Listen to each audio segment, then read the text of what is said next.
Alrighty, this video is about operations using scientific notation.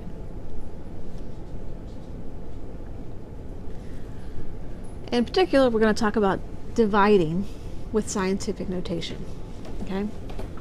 So for example, let's say we have 8 times 10 to the 4th divided by 2 times 10 squared. What we're doing here is we're actually going to do 2 separate problems.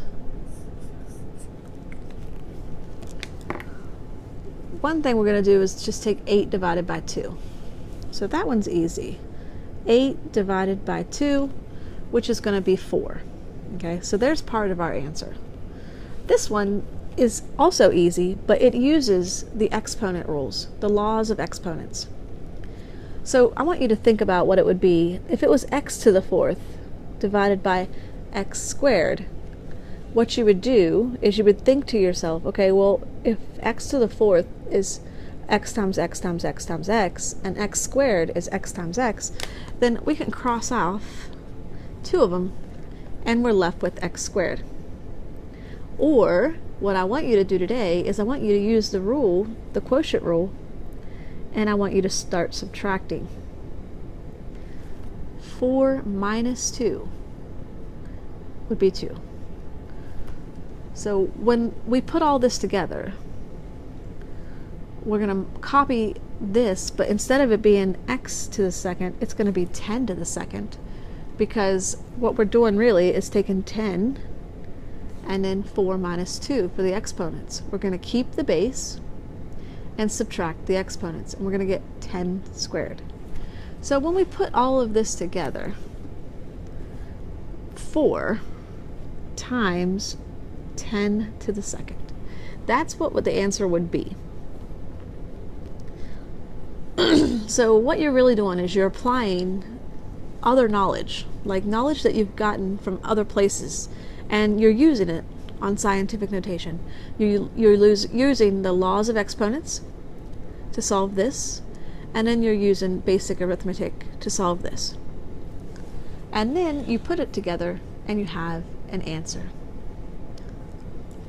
And of course, this would be 400, because if you have a decimal here and you move it 2 places to the right, you would create 400. And if you wanted to check yourself, I'm going to rewrite it here.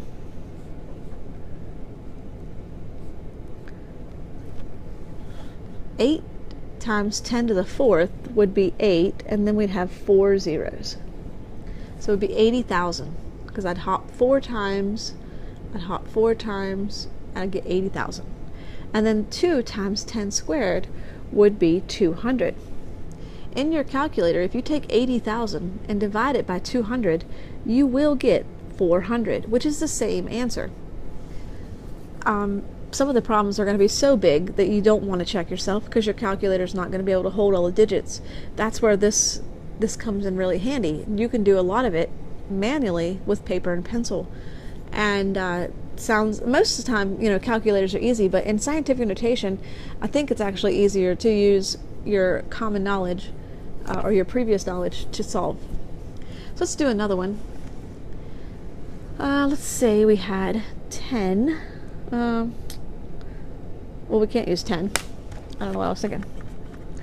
10's 2 digits, so that wouldn't be no good. Let's use 2.1 times 10 to the 5th divided by 7 times 10 to the 3rd. All right.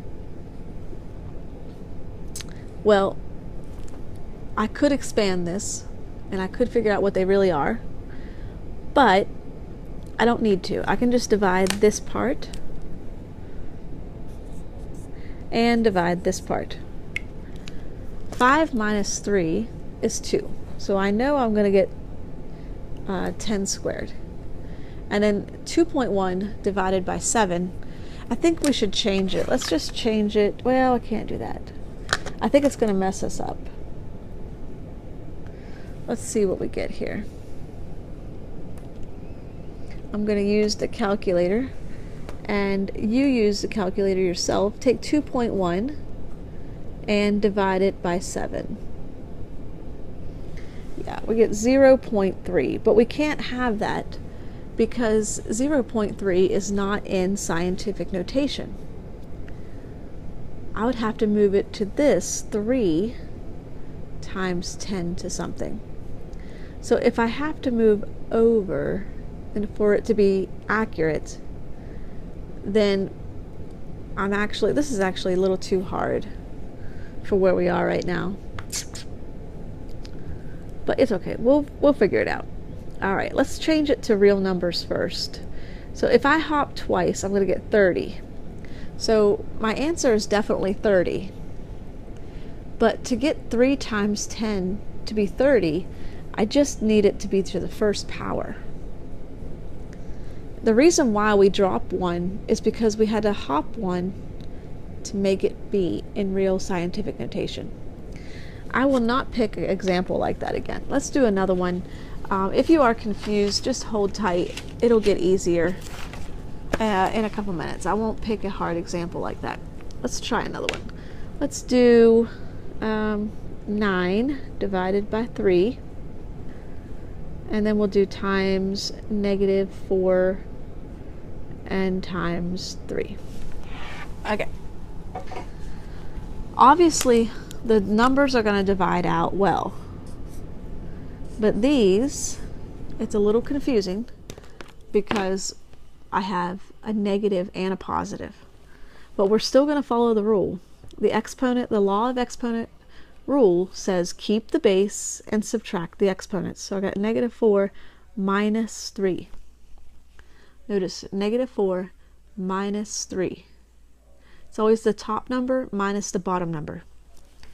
And if you don't know, -4 minus 3 is -7. So 10 to the -7th is definitely going to be in our answer. And then we have to figure out the whole number that would go here. Well, 9 divided by 3 is 3. So our answer is 3 times 10 to the -7th.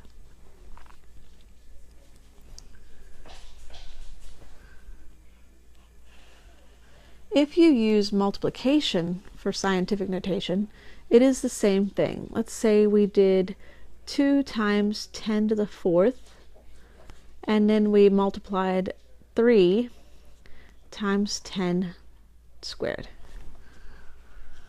Well, using the product rule, we would take 2 times 3, and then we would take 10 to the 4th times 10 squared.